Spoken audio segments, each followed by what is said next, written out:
அனைவருக்கும் வணக்கம். நான் பிரபாகர் ஜோதிடர். ஓம் சிவாய நமக. சிவசக்தி திருச்சிற்றம்பலம். இன்று பிறந்த நாள் காணும் அனைவருக்கும் வாழ்த்துக்கள். அதே போல இன்று திருமுன்னாள் காணும் அனைவருக்கும் வாழ்த்துக்கள். இறைவனுடைய அருள் பரிபூர்ணமாக உங்களுக்கு கிடைக்கட்டும். உங்களின் மனம் எதை என்னை ஆசைப்படுகிறதோ அந்த ஆசை நிறைவேறட்டும் என்று எம்பெருமான் சிவபெருமானிடம் அடியேன் வேண்டிக் கொள்கிறேன்.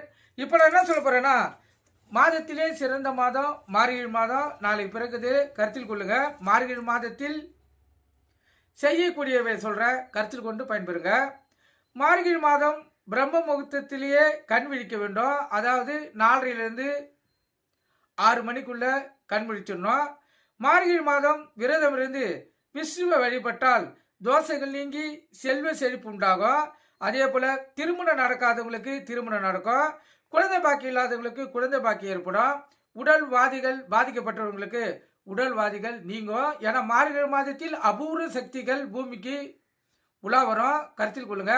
அது உடலுக்கும் உள்ளத்துக்கும் ஆரோக்கியத்தையும் மகிழ்ச்சியும் கொடுத்து உடல் ஆரோக்கியம் பெற்று மகிழ்ச்சிகரமான வாழ்க்கையை வாழ வைக்கக்கூடிய வாய்ப்பு ஏற்படுத்தி தரும். அனைவரும் பயன்படுத்துங்க. அதிகாலையில் எழுந்து குளித்து முடித்து வாசலில் வண்ணம் கோலமிட்டு 2 அகல் விளக்குகளை வைக்க மகாலட்சுமி அருள் அதிகாலையிலேயே கிடைத்துவிடும். ஆண்டாள் பெருமாள் படம் வைத்து உதிரிப்பூ தூவி காலையும் மாலையும் வழிபட வேண்டும். அதிகாலையில் பஜனை பாடுவதுடன் திருப்பாவை திருவெண்பா பாடல் பாடுவதும் கேட்பதும் புண்ணியம். இல்லாவிட்டால் கோலம் போடும் நேரத்தில் மட்டுமாவது பாட வேண்டும்.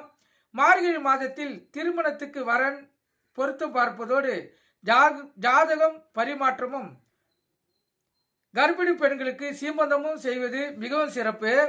மார்கழி மாதத்தில் நிலம் மற்றும் வீடு வாங்க முன்பணம் கொடுப்பதோடு பத்திரப்பதிவு செய்வதும் மிகவும் பலன் தரும். நீங்க கருத்து கொண்டு பயன்பெறுங்க. நன்றி, வணக்கம். வாழ்க வளமுடன்.